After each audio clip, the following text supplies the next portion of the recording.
Hello, and thank you for joining today's Lunch and Learn session on the AVMA update featuring your AVMA delegate, Dr. Matthew Boyle.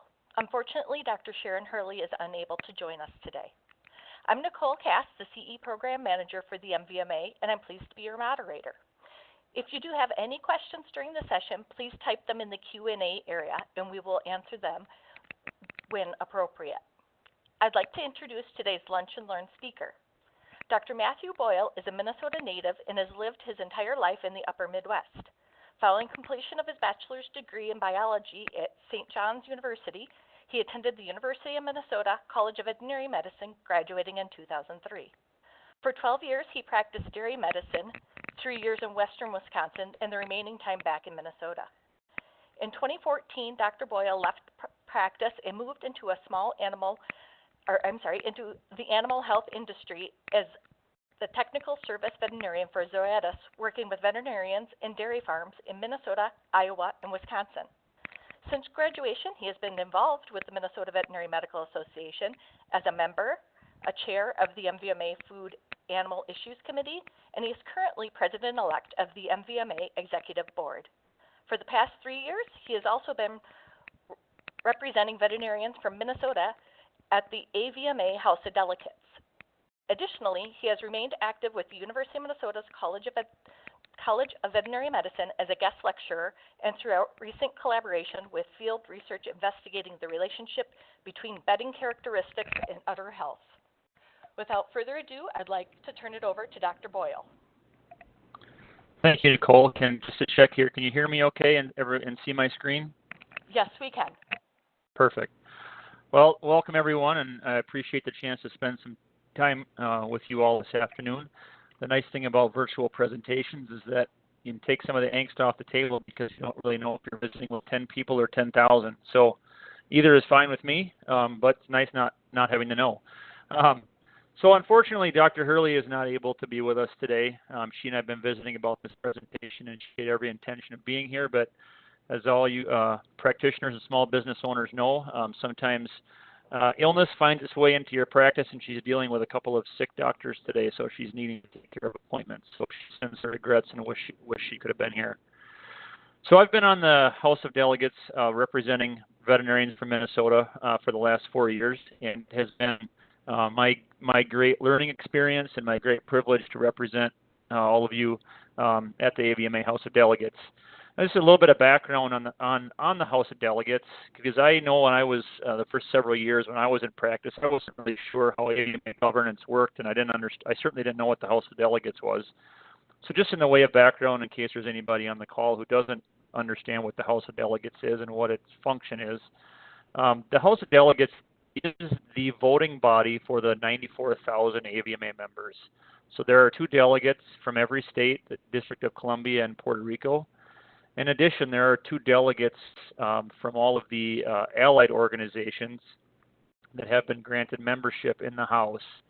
Allied organizations would be groups like the American Association of Bovine Practitioners, American Association of Feline Practitioners, American Association of Federal Veterinarians, etc. And there are certain requirements by which an allied organization would be allowed, the ability to have seats in the House.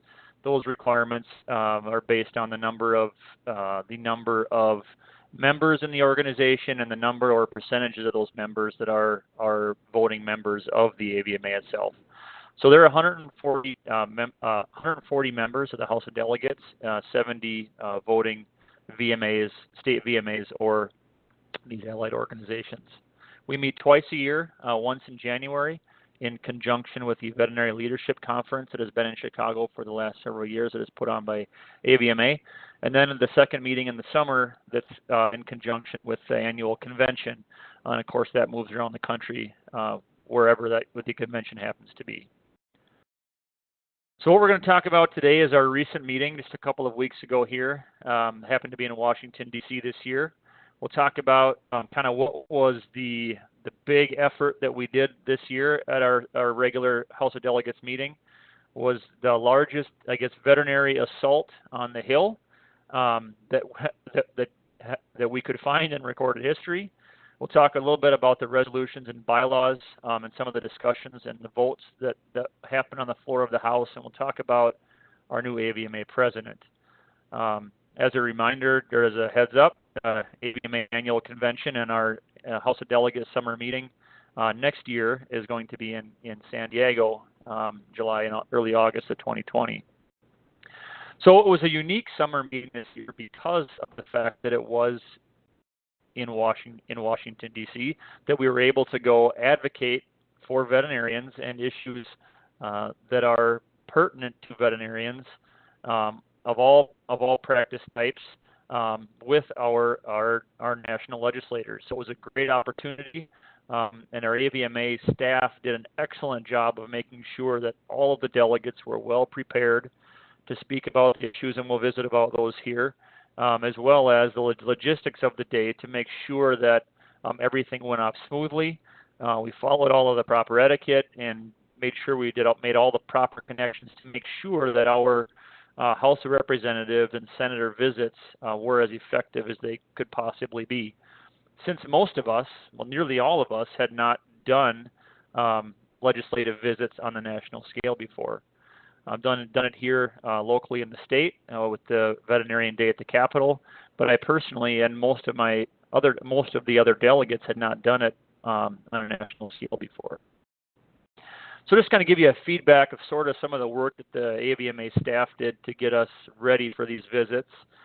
Here's some of the process that we went through. They sent us many documents to read up on the bills that we were going to talk about, both the House and Senate version, some background information, why it's important to veterinary practice, what some of the opposition the questions we might get from people that don't support these particular legislative activities.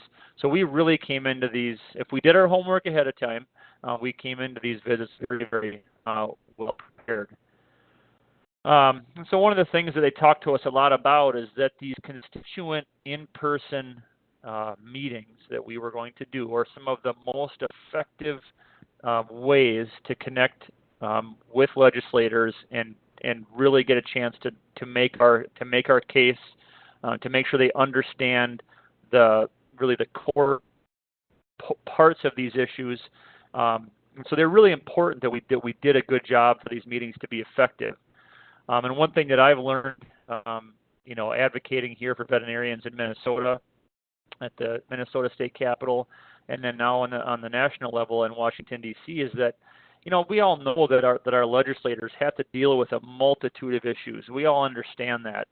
But it really didn't sink in with me until I went and visited with these folks, is how important it is for those of us that are experts in these issues, those of us that really understand how this legislation may impact, in our case, veterinarians, how important it is that we get in there and make our case.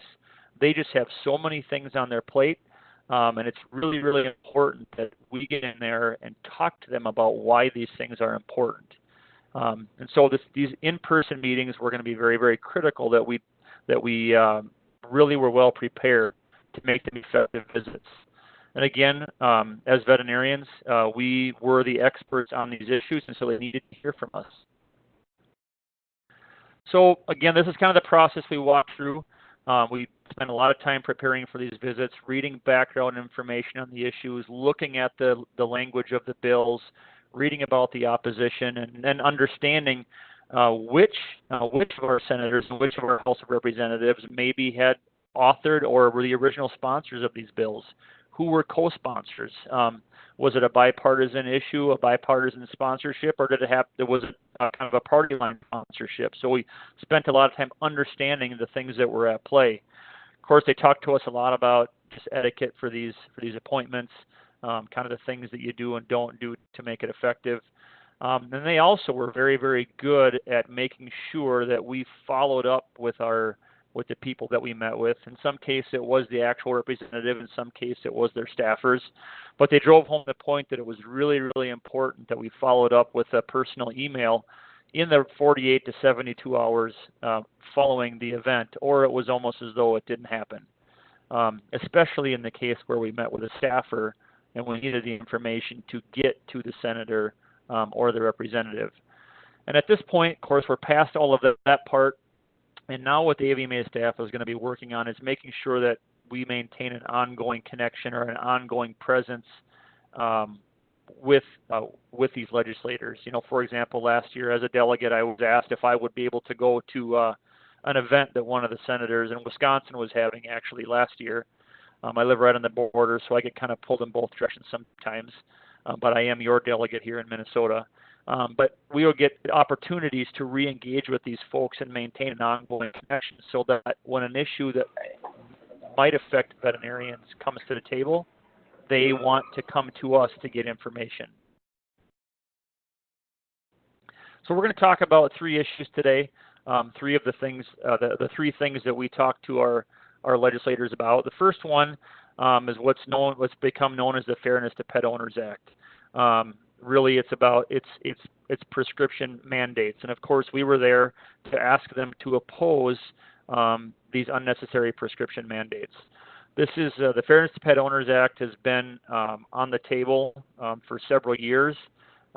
It's not coming to a vote to my knowledge, but it certainly has not passed yet. And we have, of course, we're very much against. We were there to ask them to oppose this act. This is a little bit of background. If you're not familiar, the Fairness to Pet Owners Act is legislation that would require you, the prescriber, whether or not you are asked by your client for a prescription, you would be required to provide a prescription for that pet owner in every single instance. And so there's multitude of reasons why veterinarians would not be in support of a bill such as this. And so there are a lot of, think about, for example, you hand somebody a prescription, they walk out the door with the prescription, they're going to go somewhere else and fill it. They come back the next day to you and say, you know what, I'd rather fill it here. So you can imagine a situation where somebody might be able to get twice the medication that you intended inadvertently, and there are obvious reasons why we don't want that to happen. It would put an undue regulatory and administrative burden on veterinary practices having to do this in every single situation. It also kind of encroaches on state jurisdiction. Several states' pharmacy and veterinary practice laws already govern this sort of compliance. But I think for me, we all know that veterinary ethics already would suggest that if a client would ask for a prescription and there wasn't a strong medical reason or a safety reason for a patient why we wouldn't give a prescription, that we would do that. So there's lots of reasons why we would oppose this bill. It's really a solution in search of a problem. For many reasons, which I'm sure that you all can think of, we were there to ask them to oppose this particular act. Bill is being driven, as we all know, by certain companies that are seeking to increase their market share, and they are the ones that are really kind of pushing this bill in the background. And we already know that these particular industries and companies already are doing a good job of getting their message out there. They don't need to have legislation there to push their agenda even further. So, and some of these companies have even stated that their businesses will grow significantly more than they already have, and they will benefit from this bill should it become law. So we were there to ask the legislators to oppose this act. There were good conversations. The folks that I met with didn't really understand how this would affect a veterinary practice. They asked good questions, and it underscored to me the importance of why we need to get in and visit with legislators about the things that impact veterinarians. The second issue was the Veterinary Medicine Loan Repayment Program Enhancement Act. So the key word there is enhancement. The Veterinary Medicine Loan Repayment Program, or the VMLRP, is already in place. And maybe you are a veterinarian or you know a veterinarian who has benefited from this act. This is going to be an enhancement to the VMLRP. Currently, there are 190 veterinary shortage areas in 44 states. and this is the most shortage areas in the history of the VMLRP. We have several shortage areas here, up in upper Midwest in Minnesota and Wisconsin, Iowa, and our surrounding states. And these are not just practice shortage areas. They're also areas that are shortages for, say, for example, food safety inspection service and some regulatory positions. And currently, if I remember the numbers correctly, only about 1 in 3 to 1 in 4 of applicants have been awarded a VMLRP award. So many of these shortage areas are still going underserved. So what the VMLRP is that for DVMs who receive these awards, they can receive up to $25,000 per year over a 3-year commitment period, so a total of $75,000 if they work in one of these USDA designated shortage areas, whether that be generally it's private rural practice or some of the food safety or regulatory things that I mentioned. But interestingly enough, so these awards, these VMLRP awards, are right around subject to federal income tax. And it's typically been at 39%. And the USDA has been using funds that they have to cover this tax on behalf of the veterinarians who receive these awards. So this means that to the U.S. government, the actual cost of that 3-year $75,000 loan repayment award is actually over $100,000. So what the VMLRP Enhancement Act, the one that we were there asking them to support this year, would do is the first thing it would do is it really would repeal that tax. And if we repeal that tax, it would allow the government, it would allow us to give for every 3 loan repayment awards that we currently grant to a veterinarian, we would be able to do 1 more. So we would be able to increase the number of awards that we can give out to generally young veterinarians practicing in underserved areas or underserved practice modes like regulatory or food inspection. We'd be able to give 1 more. So that would be a really great thing as we think about the burden of educational debt. We read a lot about that these days. We know that our young graduates are coming out with a lot of burden with a lot of debt. So if we could help 1 more veterinarian for every 3 that we currently are, this is of course a great thing. We talked to them a lot about how in rural areas, how veterinarians are at the front line of identifying foreign animal disease. They're at the front line in a lot of cases with identifying animals that have potentially zoonotic diseases. So since most of the underserved areas are rural, and we see portions of northern Minnesota where there's not veterinarians for many, many hundreds of miles, it's really, really important that we have rural veterinarians in these underserved areas. So we talked to them a lot about the role that veterinarians have in, overall, think about the One Health approach, but overall public health, and especially in rural communities where they're underserved. And also we talked a lot about food security and food safety. If we would happen to have something happen with our livestock sector, it would have large economic ramifications for the United States economy. So it's really, really important that we have well-trained veterinarians in these highly critical positions. And actually, I should point out we have a lot of support for the VMLRP here in the Upper Midwest. It was actually originally sponsored by one of the representatives from Wisconsin, and that was co-sponsored as well by several others. So we have a lot of support for this here in the Upper Midwest. And if you remember from the map I showed, there are shortage areas, several in Minnesota. So this would be a great boon for Minnesota if we could get this to go through. Last one we talked about was association health plans. As you all probably are aware, in 2013, the AVMA was no longer able to offer association healthcare plans to its members because some of the changes that were made to federal laws around health plans. Really unfortunate because for the previous 60 years, the AVMA had sponsored, as we all know, health insurance for the small business owner, the small veterinary business owner.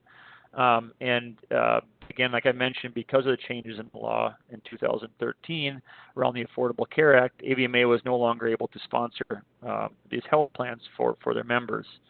Many veterinarians have reached out to the AVMA and are eager and looking forward to AVMA being able to find a way to resume health care offerings. As some of you may know, and some of you may not know, AVMA is actually in the process of reestablishing a healthcare insurance offering through the AVMA Life Trust.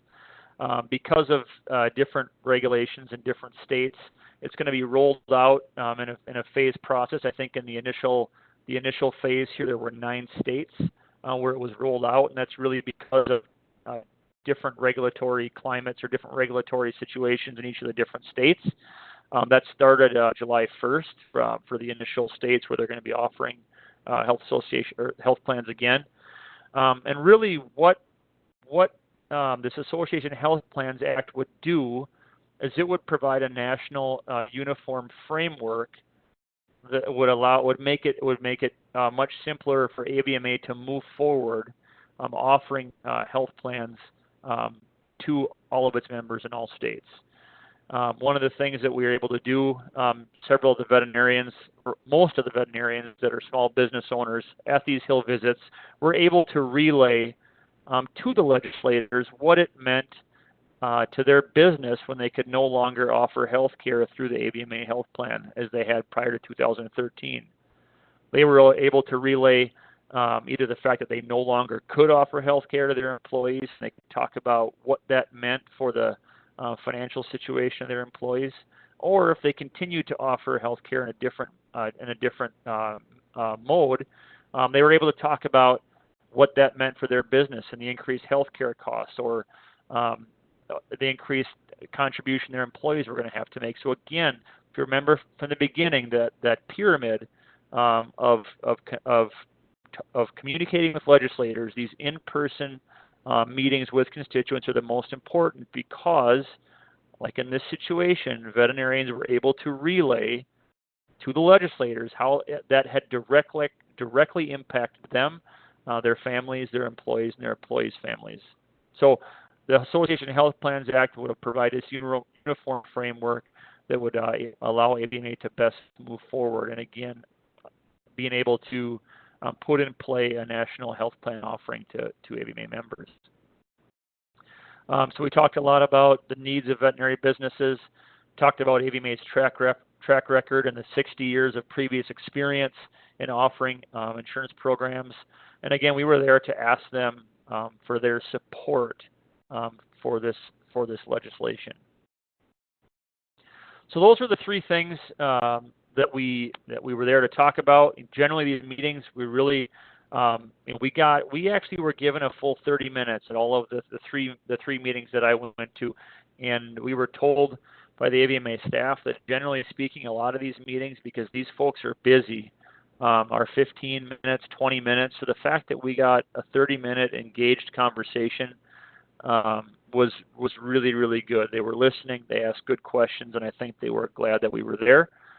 And I think before we move on, Nicole, to the next portion of the hour here, were there any questions that came through on the chat box about these 3 particular bills?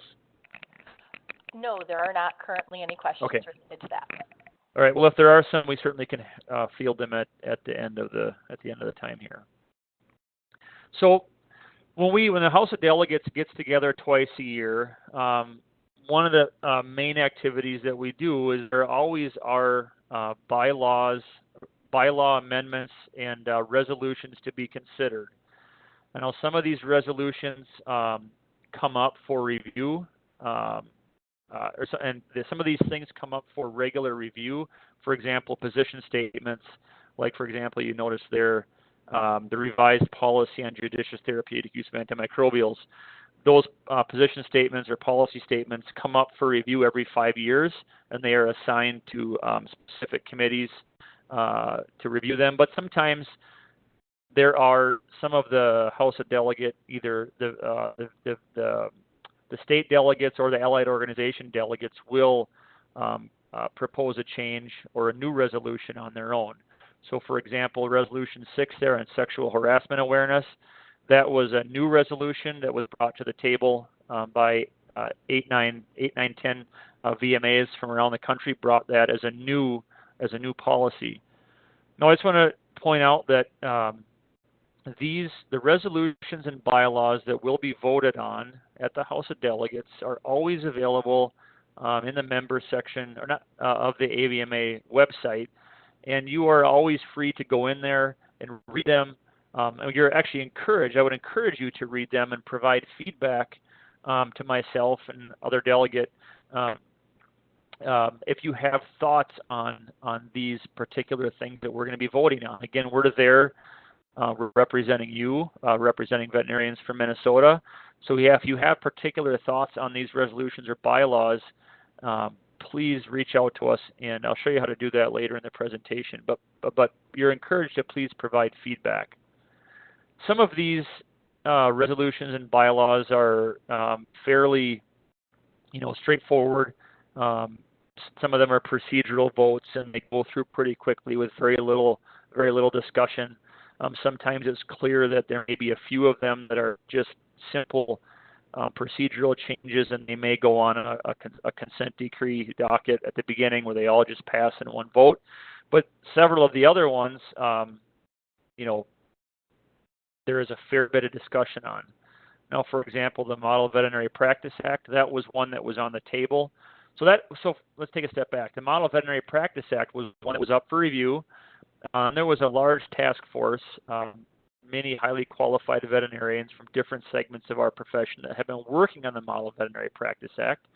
And the reason the Model Veterinary Practice Act is so important is because states will look to it if and when they have to open up their State Practice Act. So they will look at the AVMA Model Veterinary Practice Act as a guidance document. So it is very, very important that what's there and what's not there and the verbiage that's there is right. So this is a document that's been worked on, been under revision for quite some time. It actually came to the House of Delegates on the floor at our winter meeting in Chicago this past January. And there were a handful of organizations, particularly California and Georgia, that had some specific things that they wanted addressed. So the House of Delegates voted on it in January. We sent it back to the board of directors and back to the task force that was working on it to address some of the concerns that have been raised on the floor of the House of Delegates. And I tell you this just because, just to reiterate that it's important that if you have feedback about these things that you give them to us so that we can take them to the discussion on the floor of the House and maybe change direction or guide direction on some of these documents. So the Model Veterinary Practice Act did go through this time. We were strongly encouraged to not try to wordsmith the document this time because of the depth of work that had been put into it already. There's a lot of discussion, but the Model Veterinary Practice Act did go through. The revised policy on judicious therapeutic use of antimicrobials, 4, and then 5, which is the revised joint AVMA policy on judicious therapeutic use in cattle, both went through with very little discussion. The sexual harassment awareness, that was a new policy or a new resolution that was brought. There was a fair bit of discussion there, and you will see some increased communication and some increased activities at the AVMA around that. The revised policy on pet health insurance had a fair bit of discussion in my reference committee and a fair bit of discussion on the floor of the House. Ultimately, it passed, and it is going to encourage veterinary care teams to talk about pet health insurance as an option with their clients. Revised policy on veterinary dentistry, and then there was some procedural things about the election process for AVMA officers that we also talked about. So I would encourage you to go to the AVMA website. You can look at the things that we talked about this year, the resolutions and bylaws from January. They're still listed there, as are the ones that we just addressed here in Washington, D.C. You will see email blasts that come out from us prior to our meetings. I'm encouraging you to provide feedback, so I'll say it one more time. please do that. And please reach out to us if you would like to provide comment.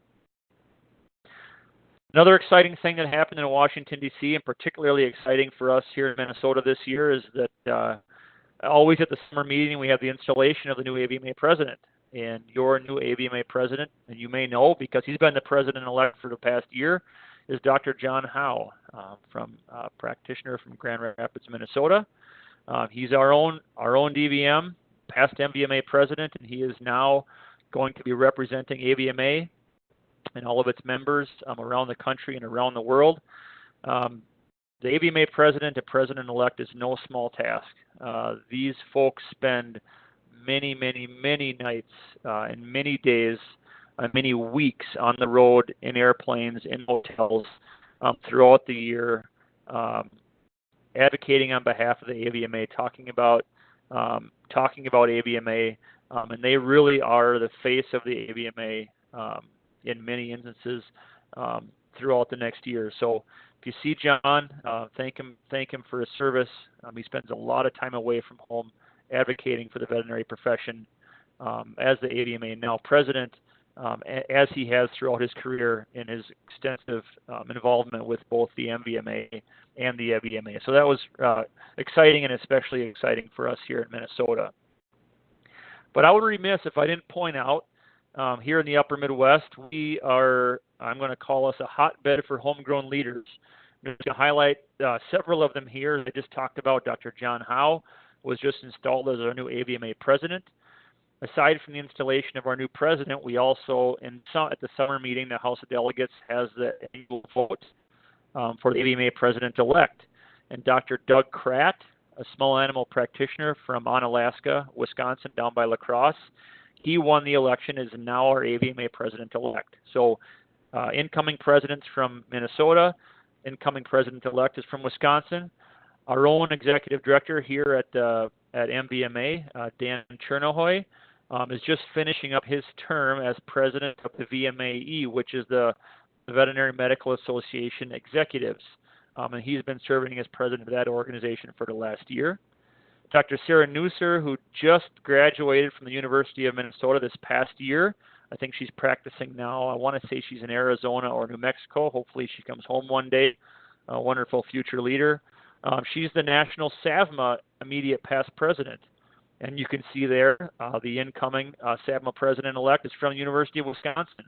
So I say between Minnesota and Wisconsin, the Midwest here, we're taking over the veterinary world. So lots of reasons to be proud for all these leaders and young leaders in our profession here, representing us here. So here is your representation from Minnesota to the AVMA at the House of Delegates. Dr. Sharon Hurley, as you know, is not able to be here today, which is unfortunate since she is going to be retiring from this post.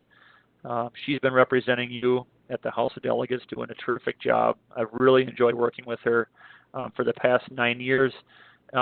She's been representing at the House of Delegates, and here this last meeting in Washington, D.C. was her last meeting. I have been your alternate delegate for the past 4 years, and I will become the delegate for the next 4 years.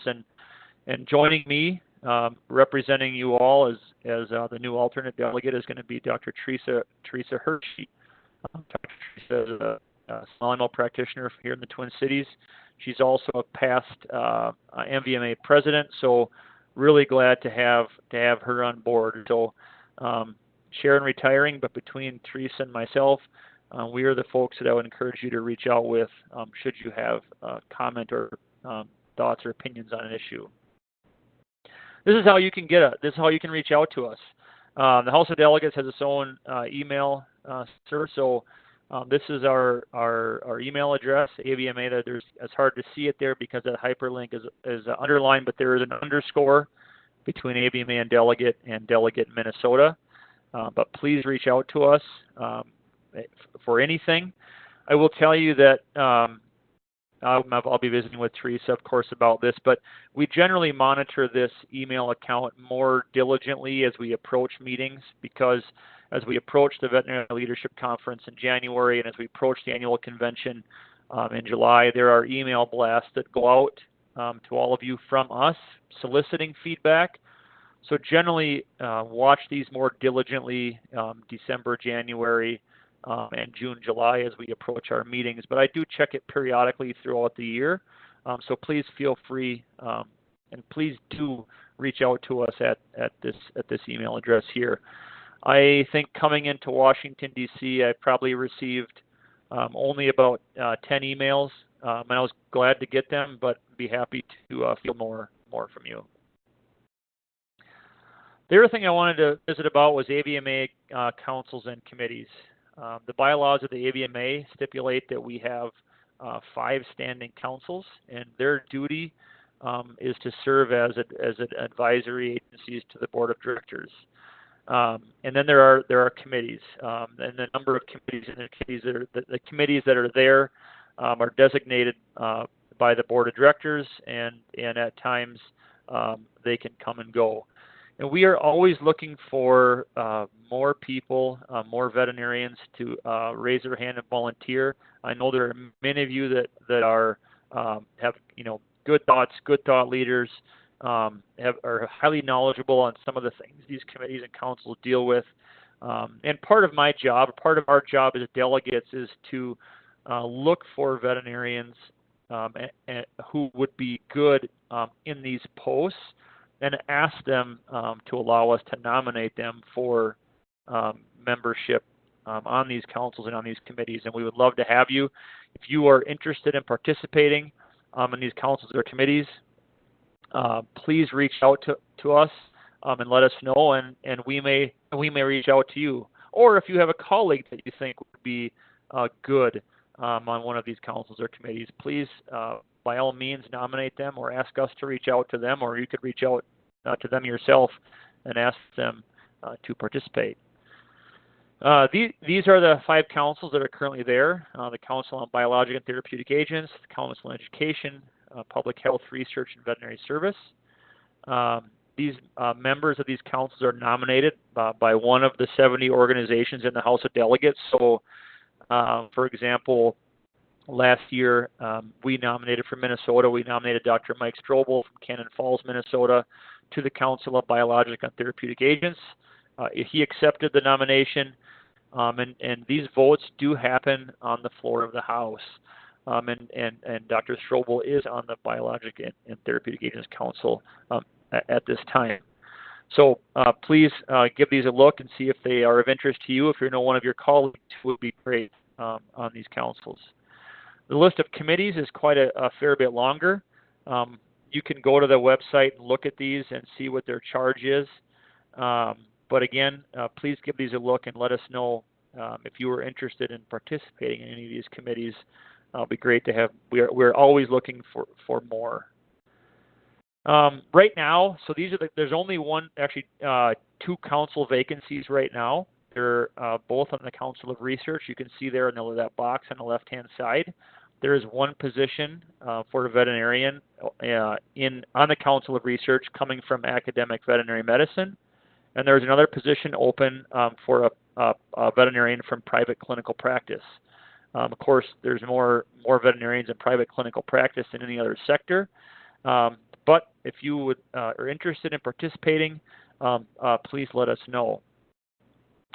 The number of committee vacancies are quite a bit more extensive, so I didn't put them all here, but you can see the 1, 2, 3, 4, 5, 6, 7, 8, 9 committees right now where we do have vacancies.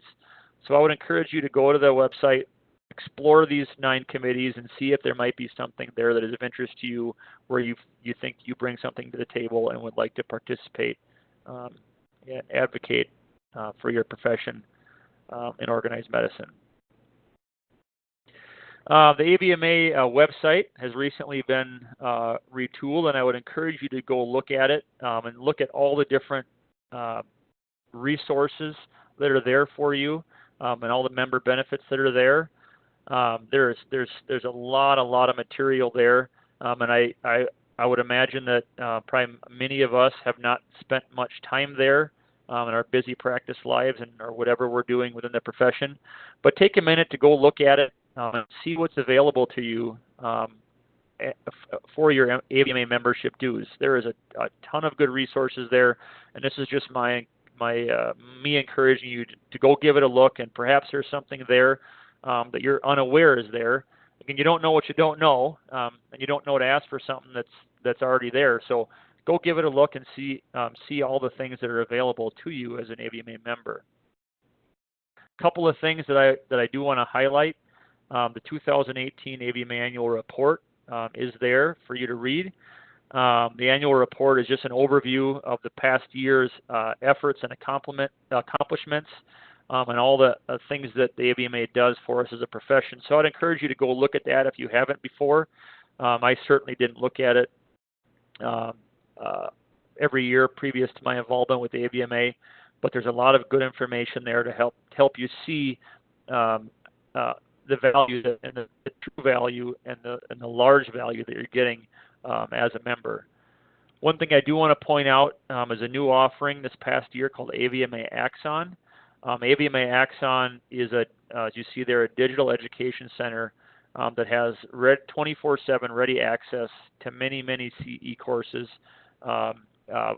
broad range of topics. You can see there on the bottom, things as far as career development, financial health, leadership, well-being and diversity, for example, just to name a few. But there's another option for you, another benefit for you as an AVMA member, ongoing or continuous access to different pieces of digital education that you can use at your convenience. So I'd encourage you to go give that a look. So that's 45 minutes. I tried to leave 10-15 minutes for questions. Again, there's the email address where you can reach out to us. I am also your president-elect at the Minnesota Veterinary Medical Association. You can find my personal contact information on the MVMA website if you'd rather reach out to me that way. I just had to share this photo with you guys today. This is a photo that was taken by a complete stranger off his dock on the 4th of July. I was out fishing with my son, and he hollered out to me, and he said, "Hey, you're my Instagram post today, and I want to share this photograph with you." And I'm really glad he did because it's such a terrific picture. But at any rate, at this time, I'd be happy to field any questions, or if you'd rather reach out to me by email rather than here, please do. But with that, I'll turn it back to Nicole if we have any questions to moderate. A reminder, yes, please do type your questions in the Q&A area. We don't currently have any, but I know it takes a little bit to do that. So in the meantime, I would like to thank Dr. Boyle for his time today in updating us on the activities at the AVMA. And of course, to all of you online attending, taking time out of your busy day to learn more with us. A reminder that I'll email you a link to the evaluation and also send you your CE certificate. I'll give you just a second to type in any questions you may have.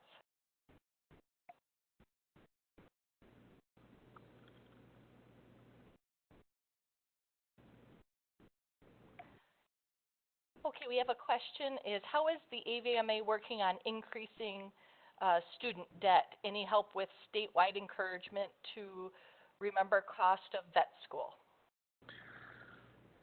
So one of the things that we typically do on the floor of the House of Delegates, this has started about 3.5 years ago. We call the Veterinary Information Forum.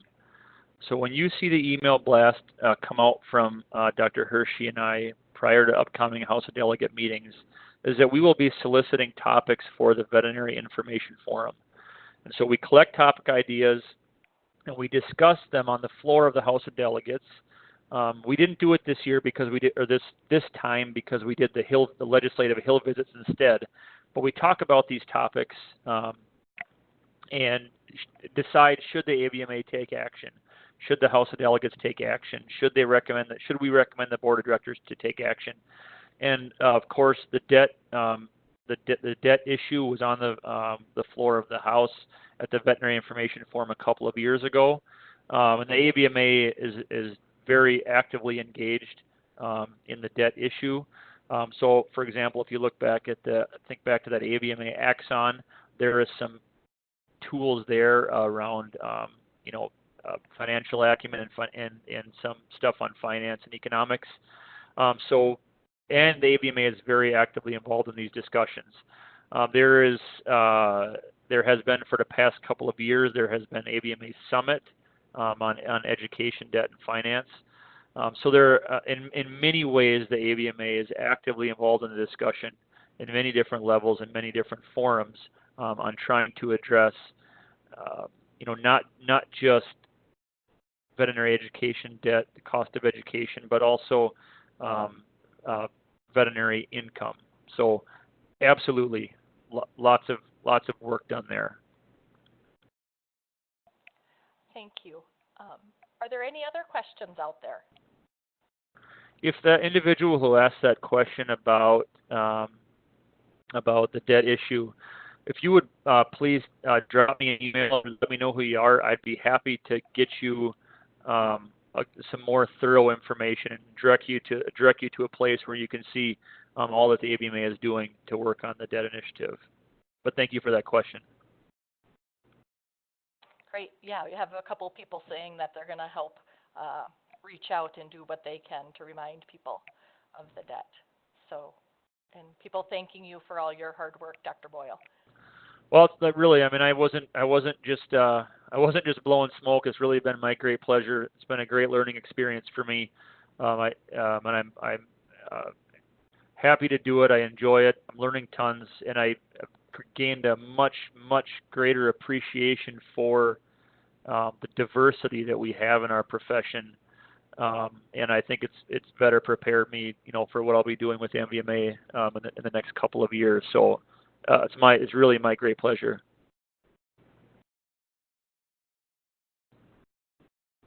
Yes, everybody's thanking you. So I don't think we have any more questions. I'll give it just a second more to see those who aren't super fast typers.